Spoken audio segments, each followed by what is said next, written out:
요즘 사람들이 가장 많이 듣고 또 가장 많이 내뱉는 말이 있다면 불안하다, 스트레스 받는다, 걱정스럽다, 무섭다, 이 말이 아닐까 싶습니다. 코로나 바이러스에 감염되면 어떡하나, 무서운 게 사실이죠. 이러다가 경제가 붕괴되면 어떡하나 걱정이 됩니다. 그런데 꼭 코로나 바이러스만이 아니라 사람들은 끊임없이 이 두려움 속에서 인생을 살아갑니다. 그래서 예전에 한창 무서워 시리즈라는 유머가 있었는데요. 여러분 유치한 조크니까요, 웃으실 분만 웃어주시고 화만 내지 않으시면 좋겠습니다. 세상에서 가장 무서운 전쟁이 뭔지 아세요? 무서워. 예. 세상에서 가장 무서운 소년? 무섭군. 세상에서 가장 무서운 소녀? 무서운 걸. 세상에서 가장 무서운 아줌마? 무섭네. 계속 할까요? 예. 세상에서 가장 무섭게 떠드는 수다? 무섭수다. 예, 끝이 없습니다. 여러분 웃기지 않아도요, 요즘 같은 때는 억지로라도 웃으셔야 됩니다. 웃어야 코로나를 이길 수 있는 면역력이 생깁니다. 지난주에 이어서 계속해서 이 모세의 믿음을 살펴보고 있는데요, 오늘 본문은 모세의 믿음을 이야기하면서 먼저 왕의 노함을 무서워하지 않았다라고 말씀합니다. 모세가 이 바로 앞에 서기 위해서는 담대함이 필요했습니다. 왜냐하면 당시 파라오, 이 애굽 왕의 권세는요 막강했거든요. 오늘날이 아무리 대통령이라 하더라도, 그 나라의 최고 권력자다 하더라도 민주국가에서는 국민 위에 대통령이 있을 수가 없습니다. 법이 정한 테두리 안에서만 최고 권력을 사용할 수 있습니다. 법을 어긴다면 아무리 현직 대통령이라 하더라도 탄핵이 될 수 있고 감옥에 가게 됩니다. 그러나 절대 왕정 시대는 그렇지 않죠. 왕의 말이 곧 법이고요, 왕은 모든 사람들의 생사 여탈권을 쥐고 있습니다. 애굽 사람들은요, 이 바로 왕을 자신들과 다른 어떤 신의 아들, 자신들이 섬기는 태양신의 아들로 여겼습니다. 더군다나 당시 바로였던 투투모스 3세는 전쟁에서 접은 적이 없는 그런 아주 그 전쟁에 능한 왕이었고 잔인한 왕으로 알려졌습니다. 그러다 보니까 세상 모든 사람들이 그 바로 왕을 두려워할 수밖에 없는 것이죠. 근데 왕이 노한다면 얼마나 더 무섭겠습니까? 잠언 말씀에도 보면 이런 말씀이 있어요. 왕의 노함은 사자의 부르짖음 같고, 그만큼 무섭다라는 얘기겠죠. 그만큼 왕을 겁낼 수밖에 없습니다.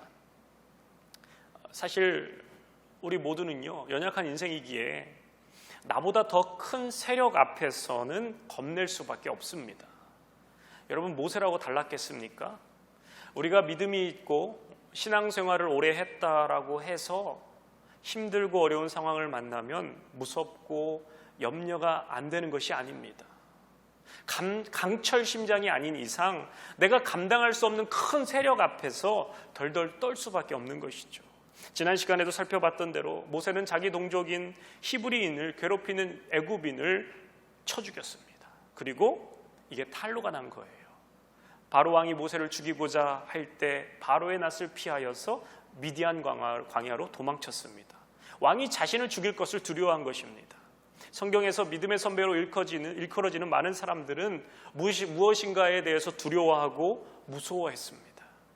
여러분, 믿음의 조상 아브라함, 자기 아내를 아내라고 말하지 못했습니다. 무슨 홍길동도 아니고 아내를 아내라고 말하지 못하고 누이라고 숨깁니다. 왜요? 애굽 사람들이 무서워서. 또 그의 아들 이삭도 마찬가지예요. 이삭이 그랄에 머물 때 블레셋 사람들이 무서워서 자신의 아내를 누이라고 속입니다. 야곱은 어떻습니까? 형 에서가 무서워서 하란 광야로 도망쳤습니다. 여러분, 엘리야 선지자, 그 어마어마한 그 갈멜산 전투에서 바알과 아세라 선지자 850명과 맞짱 떠서 승리하였음에도 불구하고 이세벨이 죽인다고 위협하자 무서워서 로렘나무 그늘 아래에 숨어서 하나님께 죽기를 간구했습니다. 신약에서는요, 예수님으로부터 제자 훈련을 집중적으로 받은 그 12제자들이 풍랑을 만났을 때 무서워서 떨었고요, 또 예수님이 십자가에 잡히셔서 십자가에 죽으실 때 무서움에 사로잡혀 주랭랑을 쳤습니다. 여러분, 두려워하는 마음, 무서워하는 마음은 당연한 인간의 반응입니다. 인간 모두의 공통적인 감정인 거예요. 상황 때문만이 아니고 환경 때문만도 아닙니다. 모든 인류는 이 두려움은 인류 모든 사람들의 이 보편적인 감정이다라는 거예요. 우리가 예수님을 잘 믿어도 두려움이 찾아올 수 있습니다. 목을 조이는 공포감이 찾아옵니다. 밤잠 못 자게 만드는 불안한 마음, 우울증, 공황장애 앓을 수도 있습니다. 그런데 대부분의 경우에 보면 이 무서움에 대한 실체가 없을 때가 많아요. 아무런 근거도 없는데 막연한 두려움이 우리를 괴롭힐 때가 있습니다. 아마 여러분들 중에도 원인 모를 두려움에 시달리는 분들도 계신지 모르겠는데요. 모든 것이 지금 잘 되고 있고 그래도 이 어려운 상황 가운데 가족들 건강하고 이만하면 먹고 살만한데 그 정도면 행복하고 평안함을 누릴 만도 한데 누군가가 나의 행복을 시기하여서 나의 행복을 빼앗지는 않을까 두려움이 찾아오기도 합니다. 이 존재론적 불안 때문인 것이죠. 거기에 더해서 정말 상황이 안 좋아진다면 직장이나 비즈니스에 어려움이 찾아오고 건강에 문제가 생기고 인간관계에 어려움이 생긴다면 또 미래에 대한 불안과 두려움이 나를 압도하게 됩니다. 그래서 어떤 사람들은 두려움과 불안에서 벗어나 보려고 과도하게 일을 많이 해서 일 중독이 되거나 돈을 쌓아놓거나 쾌락을 추구하기도 합니다. 이 불안을 그대로 두면 그 불안이 나를 어두운 곳으로 인도합니다. 불안을 통제하지 않으면 스스로를 격리한 채 살아가게 됩니다. 여러분, 이 불안과 두려움에서 희망과 평안이라는 이 출구를 빨리 찾아야 되는데 문제는 대부분의 사람들이 불안의 실체에 직면하려 하지 않는다라는 거예요. 그냥 회피하려고만 한다라는 거예요. 오늘 본문에서 모세가 아무리 80세가 되었다라고 하지만 여전히 바로 왕은 무섭습니다. 두려운 존재입니다. 그러나 이전처럼 회피하려고 하지 않습니다. 당당히 맞섭니다. 여러분, 우리는 보통 마음에 공포감이나 두려움이 찾아올 때 그 두려움을 어떻게 해서든지 회피하려고만 하죠. 그저 움츠러들고 두려움의 요소에서 도망치려고만 합니다. 하지만 직면해야 돌파구를 찾을 수 있다는 거예요. 어떻게 해서든지 공포감을 극복해야 된다는 거예요. 두려움은 우리를 언제나 은폐하게 만들고요. 자꾸 숨게 만듭니다. 도망치게 만듭니다. 더군다나 이 두려움은 우리의 판단력을 흐리게 만듭니다. 그래서 온갖 편법을 쓰게 만들어요. 이 문제를 만나면 전공법을 선택해야 되는데 편법을 사용하게 하기 때문에 일을 더 크게 만드는 경우가 많습니다. 여러분, 우리가 두렵다고 무섭다고 회피하면 문제가 해결되나요? 이 문제는요, 인간관계에서도 동일하게 적용됩니다. 내 주변에는요, 항상 이 상대하기 싫은 존재들이 있습니다. 나를 위축시키는 사람, 나에게 스트레스를 주는 사람들은 어디에나 존재합니다. 예전에 제가 사역했던 교회에 교우들은 대부분 회사 생활을 하는 사람들이었어요. 한인들이 위주로 있는 회사를 다니다 보니까 직장 생활의 힘듦은 대부분 다 인간관계의 문제였어요. 정말 비상식적이고 말도 안 되는, 정말 이렇게 표현해서 좀 그런데 멍멍이 같은 상사 때문에 이 직장을 옮기고 싶어하고 실제로 그런 직장을 옮기고 이주를 결정하는 경우가 종종 있었습니다. 그래서 그런 문제로 고민하는 분들을 만나면 제가 항상 드렸던 말씀이 뭐냐면 여우 피하려다 호랑이 만난다. 여우 피하려다 호랑이 만난다. 그 사람 피한다고 다른 장애물이 없지 않다라는 거예요. 나를 힘들게 하는 사람, 뭐 직장 종로가 될 수도 있고 아니면 교회의 교우가 될 수도 있어요. 아니면 가족 중에 한 사람일 수도 있겠고 내가 속한 어떤 커뮤니티, 공동체 안에서 만나면 부담스러운 존재가 분명히 있습니다. 그런데 피하기만 한다고 그 문제가 해결되지 않는다라는 거예요. 여러분, 또라이 보존 법칙이라고 들어보셨습니까? 목사가 또라이라고 해서 설교 시간에 불경건하게 죄송합니다. 그냥 도라이라고 하겠습니다. 도라이 보존 법칙. 여러분, 과학에서 이 질량 보존 법칙이라는 게 있죠. 질량은 상태 변화에 관계없이 변하지 않고 같은 값을 유지한다라는 자연 법칙입니다. 마찬가지로요, 어디를 가나 일정 수의 이상한 사람들은 늘 존재한다. 나를 힘들게 하고 불편한 사람이 늘 존재한다라는 법칙입니다. 직장에서 상사를 만났는데 너무 형편없는 사람인 거예요. 너무 견디기 힘들어서 다른 부서로 옮겼더니 그 팀에도 비슷한 사람이 존재하더라.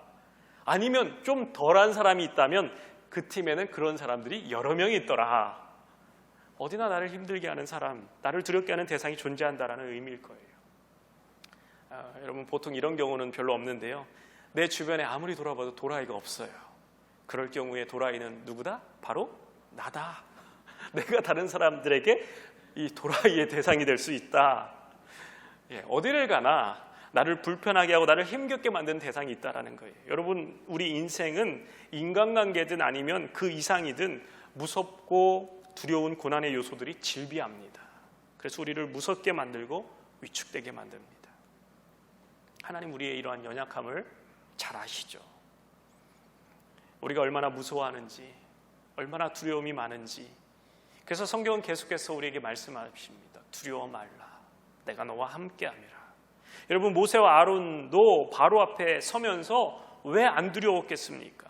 그런데 출애굽기 장면에 보면은요, 이런 말씀이 계속 반복됩니다. 출애굽기 7장 6절 보여주시죠. 모세와 아론이 여호와께서 자기들에게 명령하신 대로 행하였더라. 출애굽기 7장 10절에도 보면 모세와 아론이 바로에게 가서 여호와께서 명령하신 대로 행하여. 출애굽기 7장 20절에도 보면 모세와 아론이 여호와께서 명령하신 대로 행하여. 이 말씀이 여기서 끝이 아니라 계속 반복됩니다. 여호와께서 명령하신 대로 행하여. 출애굽기 내내 반복되는 말씀이에요. 여호와께서 명령하신 대로 행하여. 무슨 의미겠습니까? 모세도 무서웠을 것이고요, 아론도 바로가 두려웠을 거예요. 하지만 무엇을 의지했습니까? 여호와의 말씀을 의지한 거예요. 하나님의 명령을 붙잡고 순종할 때 두려움을 극복하고 담대할 수 있었다라는 거예요. 여러분, 요즘과 같은 코로나 바이러스가 더욱더 창궐하고 두렵고 무서운 마음이 들 때 우리가 진짜 두려워해야 될 사실이 있어요. 코로나 걸려서 건강을 해치고 생명을 잃게 되는 것 아닙니다. 경제가 어려워지고 내가 하는 일이 잘 안 돼서 우리가 길거리에 나앉게 되는 그런 상황도 아닙니다. 사실 이 모든 일은 누구의 손에 달려 있다고요? 하나님 손에 달려 있습니다. 건강 우리가 조심해야 되죠. 맞습니다. 건강 조심해야 돼요. 가정 경제 지혜롭게 우리가 운영해야 됩니다. 하지만 그 일들이 무서움의 대상, 두려움이 대상이 되어서는 안 된다라는 거예요. 여러분, 우리가 진짜 두려워해야 될 것은 무엇이냐면 내 상황과 환경, 어려운 이런 것들이 아니라 내 삶에 하나님의 임재가 없음으로 인하여서 무서워해야 돼요. 하나님과의 교제가 끊김으로 인하여서 우리는 두려워해야 됩니다. 세상에서 제일 무서운 일은 하나님이 나와 함께하지 않는 거예요. 최초의 인간 아담이 무서워서 하나님의 낯을 피하였습니다. 하나님의 명령을 어기고 선악과를 따먹었을 때 무서워했어요. 가인이 동생 아벨을 죽이고 에덴 동쪽에 거주하면서 사람들이 자신을 죽일 것을 두려워했습니다. 여러분, 우리가 하나님의 명령을 어기고 불순종하면, 그래서 하나님과의 관계가 멀어지면 무서움이 더해집니다. 두려움이 찾아옵니다. 여러분, 하나님의 말씀을 붙들고 그 말씀대로 살아가기 위해 몸부림쳐 보십시오. 세상 두려울 것이 없어요. 결국 우리가 두렵고 무서운 것은요, 하나님을 두려워하지 않기 때문입니다. 하나님을 두려워하면은요, 세상이 두렵지 않습니다. 근데 반대로 하나님을 두려워하지 않게 되면 세상이 무서운 거예요. 하나님 분명히 모세에게 약속하셨고 우리에게도 약속하셨어요. 내가 너와 함께 할 것이다. 이사야를 통해서도 우리에게 이렇게 말씀하셨어요. 이사야 41장 10절 함께 읽습니다. 시작. 두려워하지 말라. 내가 너와 함께함이라. 놀라지 말라. 나는 내 하나님이 됨이라. 내가 너를 굳세게 하리라. 참으로 너를 도와주리라. 참으로 나의 의로운 오른손으로 너를 붙들이라. 하나님께서 두려워하지 말래요. 왜냐하면 내가 너와 함께하기 때문이다.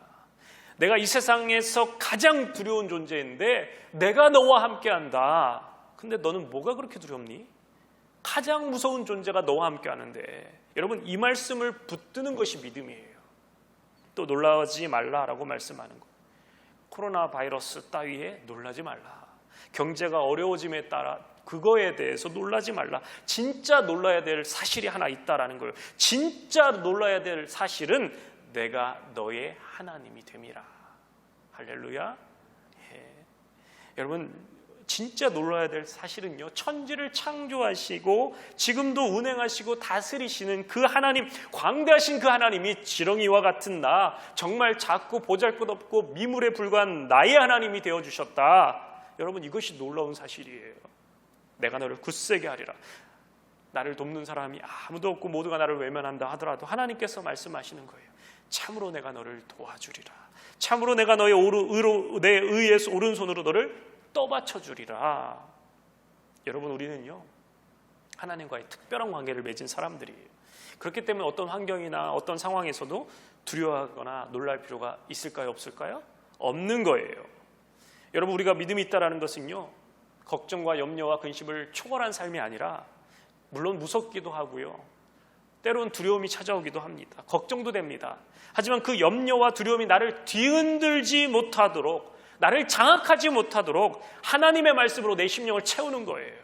그러다 보면 그 말씀이 우리의 삶을 이끌 것이고요, 그 말씀이 우리의 모든 두려움을 몰아내고 담대하게 만들 것입니다. 이제 모세와 아론은 바로궁에 가서 9가지 재앙을 이미 이렇게 보여주면서, 너희는 우리를 가게 하라, 못 보낸다.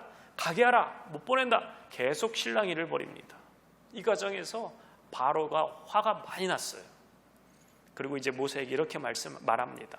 출애굽기 10장 28절 말씀, 바로가 모세에게 이르되 너는 나를 떠나가고 스스로 삼가 다시 내 얼굴을 보지 말라. 내가 내 얼굴을 보는 날에는 죽으리라. 너 다시 나 만나면, 너 다시 나를 찾아오면 넌 죽는다. 이것은 공갈 협박이 아니라 이거 실제 선전포고입니다. 여러분, 모세라고 해서 이 왕의 말을 들었을 때 왜 무섭지 않았겠어요? 우리는 이미 이 이야기의 결론을 다 알고 이 말씀을 보기 때문에 이 장면을 쉽게 생각할 수도 있지만, 모세 입장에서는요, 바로 왕의 이 말을 듣고 사지가 떨리고 오금이 저릴 만한 상황입니다. 근데 당장이라도 죽일 수 있는 그 무시무시한 바로 왕의 노함과 협박 앞에서 모세는 어떻게 당당하게 맞설 수 있는가? 히브리서 기자가 이렇게 언급하였습니다. 다시 히브리서 11장 27절 본문 말씀으로 보시죠. 믿음으로 애굽을 떠나 왕의 노함을 무서워하지 아니하고 곧 보이지 아니하는 자를 보는 것 같이 하여 참았으며. 보이지 않는 자를 보이는 것 같이 하여. 여러분, 이 말씀이 무슨 말씀일까요? 보이지 않는 자. 여러분, 하나님이 보여요, 안 보여요? 하나님은 보이지 않는 분이시죠. 여러분, 하나님을 눈으로 보신 적이 있으십니까? 목사님, 제가요 기도하는데 하나님을 봤어요. 크신 키에 수염을 달고 그 목소리, 우렁찬 목소리로 저를 불렀는데, 아들아, 딸아, 이런 분 계시다면 저에게 찾아오십시오. 상담이 필요합니다. 여러분, 우리 하나님은요, 우리의 눈으로 볼 수 있는 분이 아니에요. 하나님은 영이시고 우리는 육을 지닌 존재이기 때문에, 또 하나님 너무나 크신 분이시기 때문에 우리의 눈으로 하나님을 볼 수가 없습니다. 우리의 눈으로 볼 수 있는 하나님의 형상은 오직 예수 그리스도 뿐이밖에 없어요. 하나님께서 눈에 보이지 않는 분이시지만 자신의 눈앞에 서 있는 그 어마무시한 바로를 보는 것이 아니라 바로 왕 위에 계시는, 눈에 보이진 않지만 세상을 주관하시는 만왕의 왕 되신 그 하나님을 바라보았다라는 거예요. 사람들은요, 바로 왕의 권세를 봅니다. 바로 왕의 위엄을 봅니다. 그의 화려한 그 권자, 왕의 의자를 보기 때문에 당연히 두려워 떨게 됩니다.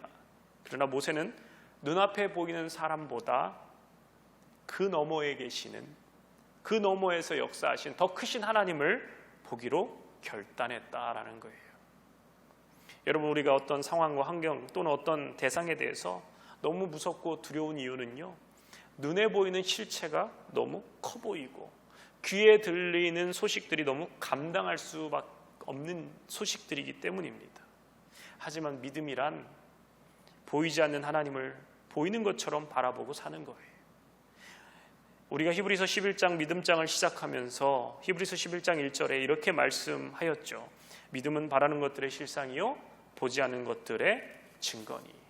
여러분, 세상 사람들은요, 일단 보이지 않으면 안 믿습니다. 그리고 보이는 대로만 살아갑니다. 눈에 보이는 것에만 얽매여 사는 사람들, 딱 그 정도의 수준에서만 살아갑니다. 좋은 거 먹고 잘 놀고 잘 즐기다가 한평생 가는 것 딱 그 정도 수준입니다. 보여지는 것이 전부다라고 여기기 때문이죠. 근데 정말 눈에 보이지 않는다고 없는 것입니까? 여러분, 진짜 소중한 것은 눈에 보이지 않습니다. 이 생텍쥐베리가 쓴 어린 왕자에도 그런 대사가 나오죠. 가장 중요한 것은 눈에 보이지 않는다. 여러분, 하나님의 말씀인 성경을 우리가 읽을 때도 인간의 지성으로만, 인간의 그 이해로만, 이성으로만 성경을 본다면 성경이 잘 읽혀지지 않습니다. 그래서 지성에서 영성으로 옮겨가야 되는 거예요. 영의 눈이 열려야 되는 거예요. 영적인 실체를 바라보고 환경 너머에 계시는 그 하나님을 바라보기로 선택해야 된다는 거예요. 여러분, 생각해 보세요. 눈에 보이는 것 대부분은요, 곧 없어질 허상입니다. 내 육체, 내 집, 내 자동차, 내 은행의 잔고, 지금 눈에 당장 보이지만 사실은 곧 없어질 허상입니다. 이제 곧 육신의 장막을 벗어날 날이 오지 않습니까? 지금이야 뭐 이 껍데기 애지중지하면서 몸에 좋다면 열심히 찾아서 먹고 뭐 운동도 많이 해서 근육도 만들고 얼굴에 막 이것저것 찍어 바르지만 곧 육체의 장막을 벗게 되고 그 육신은 썩어 없어집니다. 영원한 생명체로 바뀌는 날이 오는 것이죠. 눈에 보이는 것만 믿고 사는 사람들은요, 천년만년 사는 것처럼 육신을 위해 모든 것을 쏟아부었지만, 그러나 눈에 보이는 것은 영원하지 않습니다. 곧 없어지는 다 허상들이에요. 여러분, 우리는요, 실상과 허상을 구분할 줄 알아야 돼요. 모세 앞에 서 있는 이 바로왕은요, 허상에 불과했습니다. 실상은 무엇이냐? 하나님, 우리 하나님이셨어요. 그리고 하나님의 약속과 하나님의 명령이었습니다. 하나님의 약속 무엇입니까? 내가 너와 함께하리라. 하나님의 명령은 무엇이에요? 바로에게 가서 이스라엘 백성들을 출애굽시켜라. 여러분, 예수님을 믿으신다면 아멘 하십시오. 아멘. 우리가 예수님을 믿는다라고 할 때도 예수님의 존재를 믿고 또 그 다음에는 그 믿음의 내용이 중요하죠. 도대체 무엇을 믿는다라는 건가? 예수님의 약속과 예수님의 명령을 믿는 것입니다. 예수님 우리에게 하신 약속이 있고 명령이 있어요. 주님의 명령 무엇이죠? 간단히 표현하면 하나님을 사랑하고 이웃을 사랑하라. 하나님을 사랑하고 이웃을 사랑하기 때문에 우리가 전도도 하는 것이고 구제도 하는 것이고 선교도 하는 것이고 또 나의 목장 식구들도 돌보는 것이죠. 그러면 예수님의 약속은 뭐예요? 내가 세상 끝날까지 너희와 함께하리라. 그리고 내가 다시 올 것이다. 재림에 대한 약속입니다. 여러분, 그래서 교회는요, 예수님을 기다리는 사람들이며, 그래서 교회는 종말론적 공동체입니다. 우리에게 있어서 오늘 본문에서 말하는 보이지 않는 자를 보는 것 같이 하는 믿음은 예수님의 명령을 지키고 예수님의 약속을 기다리는 거예요.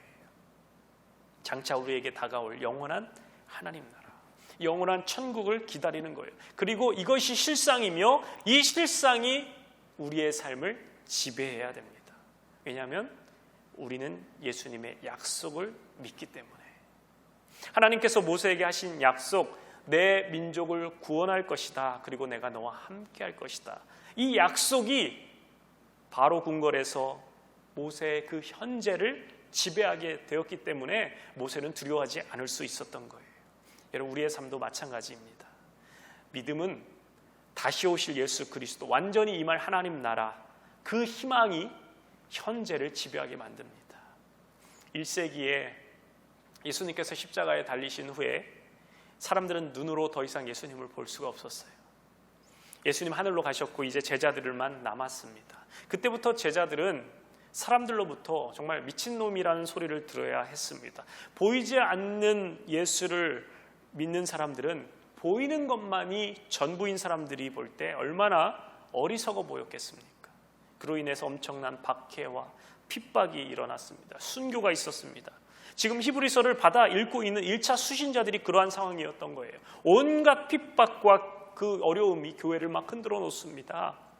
그 권세 앞에, 그 세상 권세 앞에 지금 두려워 떨 수밖에 없는 거예요. 그러나 그 1세기 성도들은 믿음을 선택했어요. 그래, 맞아. 우리 믿음의 조상인 모세도 보이는 허상을 바라보지 않고 보이지 않는 실상을 바라보았지. 우리도 다시 오신다 약속하신 주님의 말씀, 그 실상을 바라보고 현재의 어려움을 이겨내자. 오고 있는 그 하나님 나라에 대한 희망을 갖게 된 거예요. 그 희망이 그들을 지배하였고 그 희망 때문에 어려움을 참고 견딜 수 있었습니다. 여러분, 오늘 본문을 다시 보시면 믿음으로 애굽을 떠나 왕의 노함을 무서워하지 아니하고 곧 보이지 아니하는 자를 보는 것 같이 하여 참았으며, 여러분, 참았으며, 보이지 않지만 참된 실상을 바라보았기에 무섭고 어려워도 참을 수 있었다라는 거예요. 견딜 수 있었다라는 거예요. 여러분, 예수님이 다시 오신다라는 이 소식, 기쁜 소식 아닙니까? 사랑하는 사람을 기다리는 일은 기다리는 이에게 기쁨의 소식인 거예요. 작년 이맘때쯤이었는데요, 제 아내가 이제 둘째를 임신해서 입덧이 너무나 심해서 한국에 보내놓고 나니까 얼마나 홀가분한지요. 너무 편하고 행복했어요. 맨날 입덧하는 아내 챙기랴, 또 이제 교회 부임한 지 1년밖에 안 됐으니까 또 할 일도 너무 많고, 아내와 아이를 한국에 보내놓고 집에 왔는데 너무 이 자유, 이게 너무 좋은 거예요. 근데 딱 일주일 가더라고요. 2달 내내 보고 싶어서 미칠 지경이었습니다. 하지만 계속해서 아내와 딸아이를 만난다라는 그 날을 기다리는 마음으로 하루하루를 살아가는 거예요. 목회 일정이 바쁘고 힘들어도 그래, 곧 만나니까, 이제 곧 만날 수 있으니까 그 기쁨으로 견딜 수 있었어요. 다시 만나게 될 설레임이 현재를 지배하고 있는 거예요. 여러분, 힘드실 때마다 이 생각하십시오. 그래, 하나님 나라가 오고 있다. 내 가정의 문제 때문에 힘들다면 그래, 예수님께서 오고 계시다. 내 사업이 안 돼서 힘들다면 하나님 나라가 오고 있다. 여러분, 우리는 눈에 보이는 것만으로 사는 사람이 아닙니다. 믿음으로 사는 사람들이에요.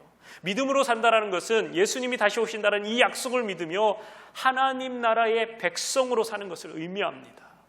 여러분, 삶의 터전에서 예수님을 기다리는 자로서의 삶을 살아가지 못한다면 여러분은 예수님의 오심을 기뻐하지 못할 거예요.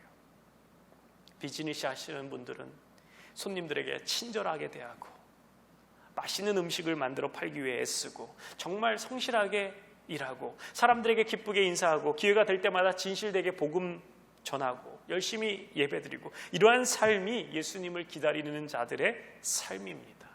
우리가 살아있는 동안 예수님을 기다리는 삶을 살게 됩니다. 삶의 모든 영역에서 임박할 그 하나님 나라를 기다리는 사람들, 그러다가 이 땅에서의 생명을 다하게 되면 우리는 하나님 나라에 가게 될 것이에요. 여러분, 믿음으로 산다는 것 다시 한번 말씀드립니다. 보이는 허상을 거부하고 보이지 않는 실상으로 살아가는 것입니다. 그리고 그것은 예수님이 다시 오신다라는 미래에 대한 약속이 현재의 삶을 지배하게 하는 것입니다. 그래서 이미 하나님 나라의 백성답게 사는 거예요. 이미 하나님 나라가 이 땅에 온 것처럼 그 백성답게 살아가는 거예요. 세상 사람들의 방식을 거부하고 하나님 나라의 백성답게 살기로 선택하는 거예요. 그렇기 때문에 어떠한 순간에도 두려움을 이길 수 있습니다. 주님 우리에게 분명히 약속하셨어요. 내가 너와 함께 할 것이다. 그 누구도 무서워할 것이 없습니다. 영원한 실체 되시는 우리 주님이 우리의 산성이 되시고 우리의 요새가 되시고 우리의 소망 되시기에, 사랑하는 여러분, 이번 한 주도 예수는 나의 힘이요, 예수는 나의 힘이요, 하나님 나라는 그래 오고 있어 외치며 담대하게 승리하는 저와 여러분 모두가 되시길 예수님의 이름으로 축원합니다. 우리 말씀 생각하면서 아까 불렀던 찬양했으면 좋겠어요. 내 영혼이 확정되어 우리 장로님 인도해 주시고 우리 자리에서 한번 일어나셔서 이 찬양, 여러분 각 가정에서 자리에서 일어나셔서 이 찬양으로 우리 결단하며 나아갔으면 좋겠습니다. 모든 상황 속에서 아까 불렀던 찬송이죠.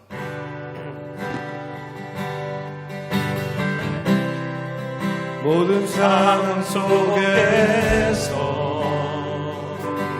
주를 찬양할지라 주를 찬양할지라 주는 너의 큰 상급, 주는 너의 큰 상급,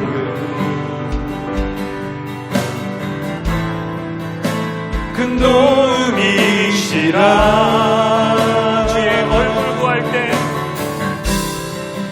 주의 얼굴 구할 때 주의 영을 부으사 크신 사랑 안에서 주를 보게 하소서.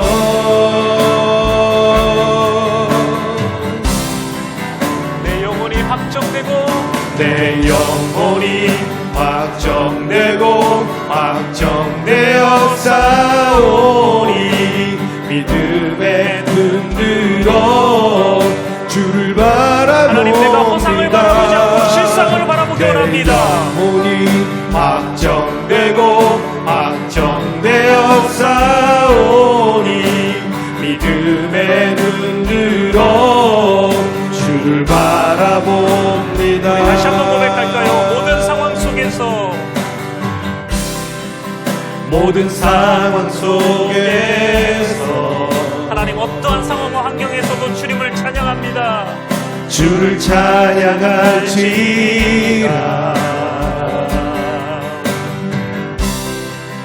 주는 너의 큰 산을 큰 도움이시라. 주의 얼굴 구할 때 주의 얼굴 구하에 아멘. 주의 영을 부으사 크신 사랑 안에서 주를 보게 하소서. 여러분, 이 시간 결단하십시오. 내 영혼이 확정되고 확정되었사오니 내 영혼이 확정되고 확정되어 싸우니 믿음에 흔들어 주를 바라봅니다.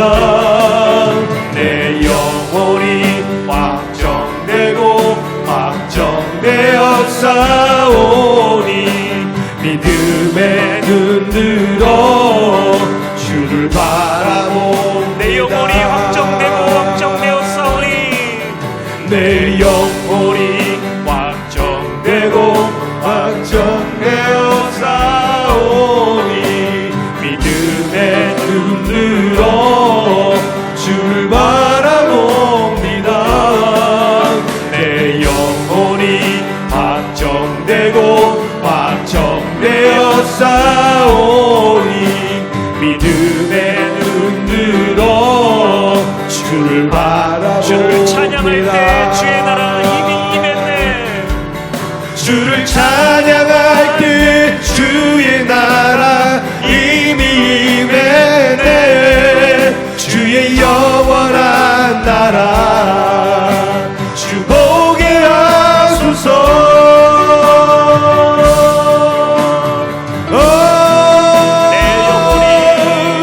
내 영혼이 확정되고 확정되어 싸우니 믿음에 흔들어 주를 바라봅니다.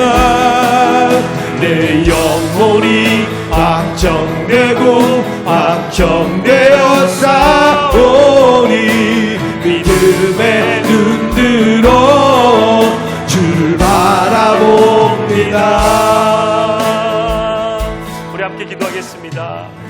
하나님,